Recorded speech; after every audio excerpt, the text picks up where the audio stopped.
All right, the last phase is closing. So this is you've got an offer, and what's next? So the first thing is, with that offer that you get from a buyer, make sure that negotiation is your very first step. The thing is, this will happen anywhere from 24 to 48 hours after receiving and reviewing the offer or offers.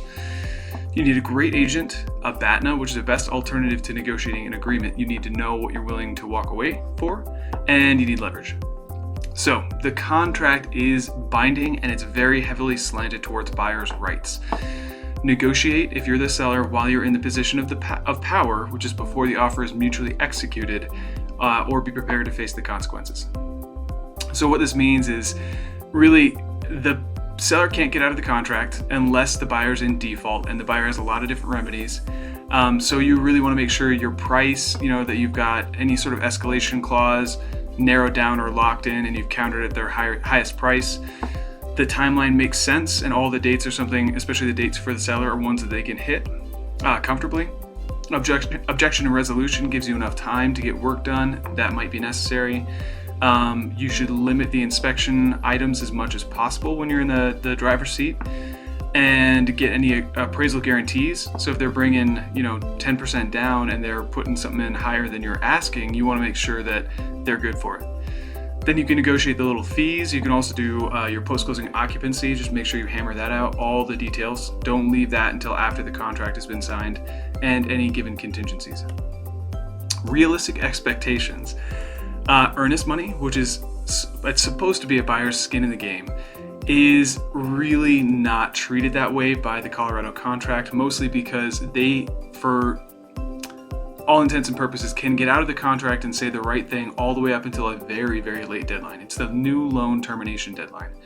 So everything in the contract, all the contingencies that the buyers get, are in the buyer's subjective sole discretion, meaning they don't, it's basically money that you're not going to hold on to. I would not plan on that being your money as the seller. Plan on giving that back if it doesn't work out, but we can negotiate just about anything. So the seller must sell. As long as that buyer isn't in default, you must sell the property. You can't just change your mind. If you do want to make sure that you have an out, you need to put it in the listing first and advertise that the sale is contingent upon the seller finding a suitable replacement property, and you want to make sure it's signed in the additional provisions of the contract before you go under contract, or you can counter with it. That way everybody knows it's very clearly out there, and if you don't find a suitable replacement, then you have an out. And then nothing should be left to be determined. Make sure that everything is very clear, including if there's unknown dates for any reason, say what date at which you will know the dates to enter into the contract and how they will be entered. In inspection, I call it surprise, surprise. It's usually within the first week. We try to get that inspector out there as soon as possible. The buyer wants to know right away. The seller wants to know right away. You need a great agent, trustworthy contractors, and a level head. So with the inspection, it's probably the first time that the home has been gone through to this degree in a very long time. And things that very, very commonly come up. First of all, health and safety, even in a seller's market, are probably going to be things we suggest that you take care of, because as soon as a material fact has been disclosed to you as a seller, even if you didn't know about it before, you must now amend your seller's property disclosure with that information and tell all future parties that are going to buy the home about the issue. Now it becomes a little troublesome when you don't necessarily know if the inspector knows their stuff. So a lot of times we are doing secondary investigations with licensed contractors. Some inspection items that come up very, very commonly: electrical code requirements, HVAC inspections called clean, service, and certify, radon, roof inspections, site drainage and grading, and basically anything else health and safety. But usually we can get through that pretty easily without getting into the thousands of dollars, and we've got some great contractors to help out. Finally, the heavy hitters, the ones that are really going to be changing the price or the scope of the sale and your net proceeds, would be if the sewer needs repair, the main sewer line, that can cost thousands. Anything with the foundation, electrical recalls, which we can call out when we do our initial walkthrough, so you guys would know about that way before you ever decide to sell the property. Anything with the windows or roof, those are both very expensive.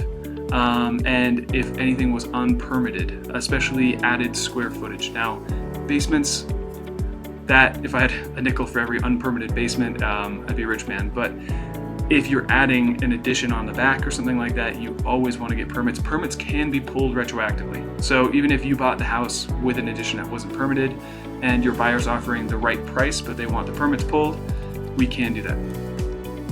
Material defects must be disclosed. So if the inspection turns up any issue you didn't know about, you must legally add it to the property disclosure and tell all future buyers. Again. So there are some resolution options here. Luckily with the options, it makes it easier when you have options to make it through these negotiations, even when they get a little tense.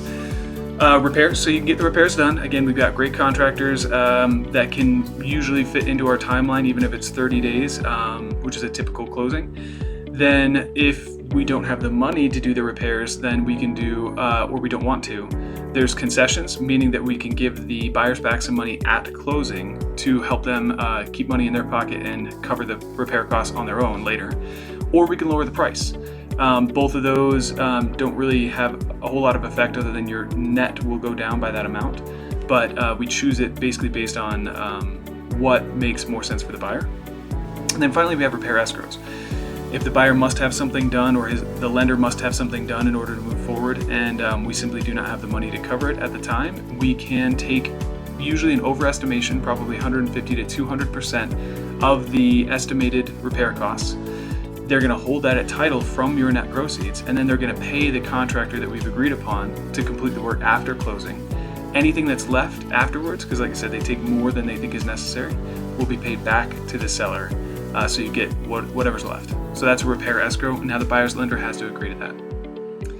So for appraisal, this usually happens around 2 to 3 weeks after the mutual execution of the contract, which is MEC. You need a show-ready home and a great agent. So what it's really worth?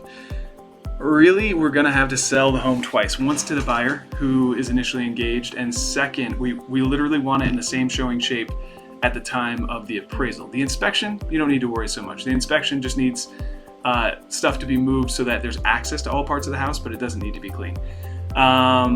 The appraisal, we're really trying to sell it again, especially for driving the market. So if we're high on the price, this is where we want to really impress the appraiser. So they'll come by, they'll do a site visit, which usually takes about an hour, and then they'll do their analysis, a comparative market analysis and a full appraisal.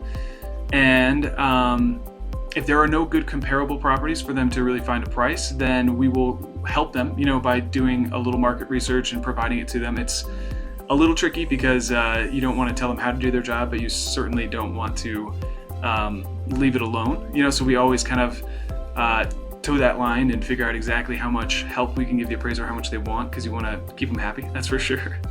And the other thing to know about this is the appraisal will be the property of the buyer. So they're paying for it through their lender, and it will go straight to them, and actually even their agent doesn't get a copy of the appraisal unless they say so. What we will hear on the selling side is either we're good, which means it hit at least the contract value or above, or we're not, it's too low. In which case, if it's too low, the buyer obviously wants you to lower the price. You obviously want the buyer to come to the table with the additional cash necessary to make up their contract price, and usually we'll find somewhere in the middle. All right, so just know 25% of sales do not appraise at certain times of year.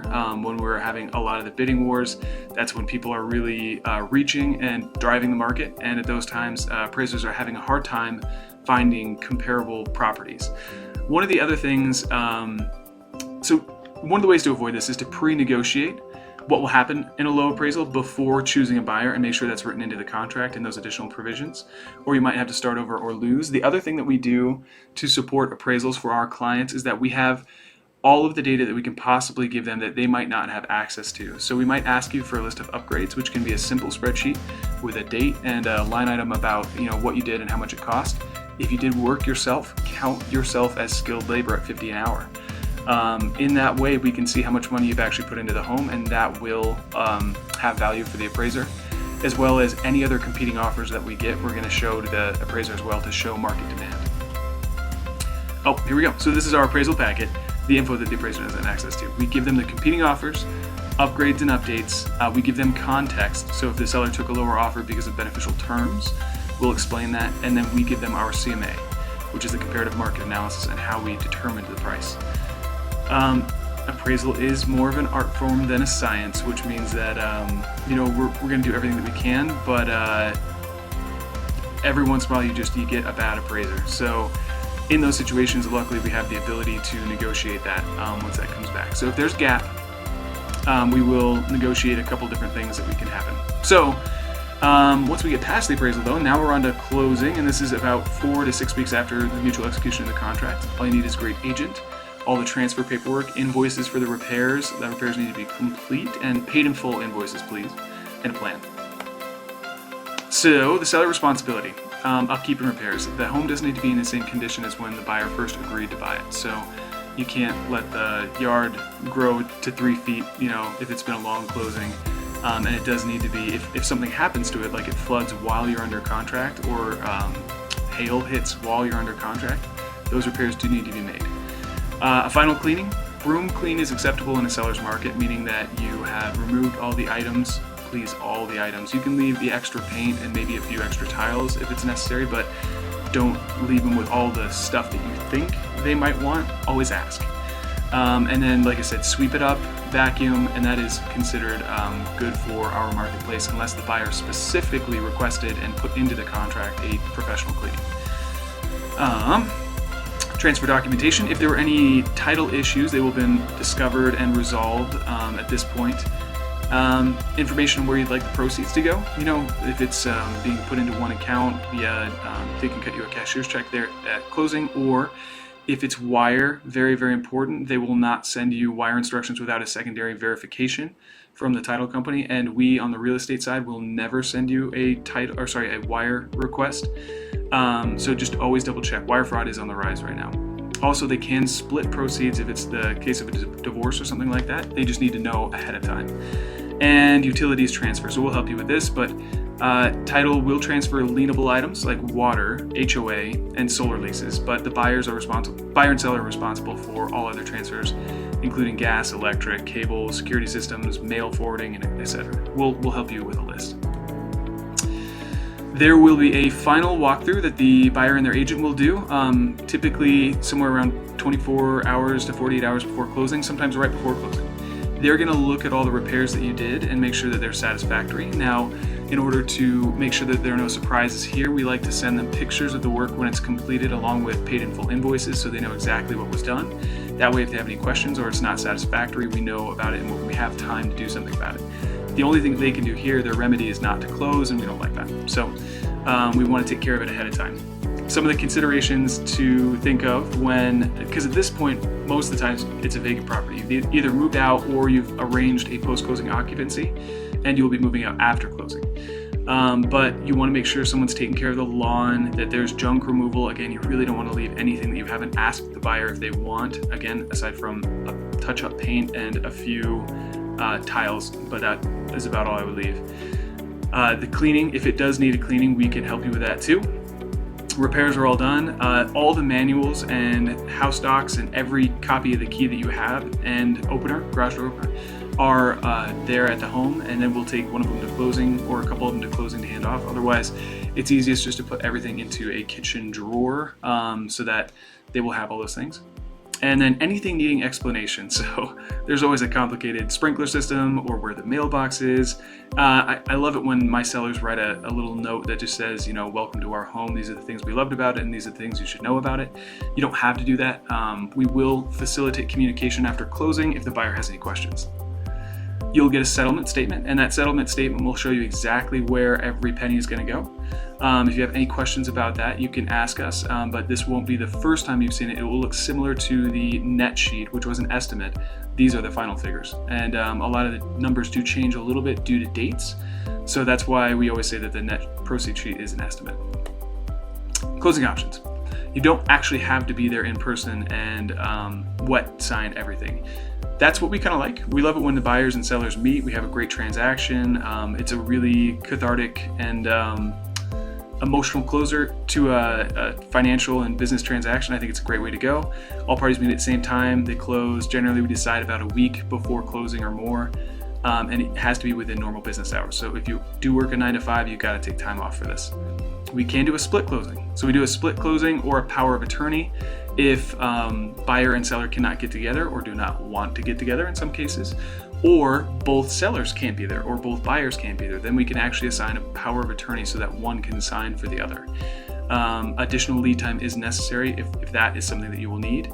And we can finally do a mail out. So if you have already moved to your new state or wherever your new place is and you cannot make it, we, with enough heads up, typically we want about a week, if not a week and a half, then we can send you all the documents and you will visit a mobile notary, or a mobile notary will come to you, explain all the documents, and then we will get you to sign those, send them back, and then we'll close the buyers. And I'll be there to make sure everything goes right.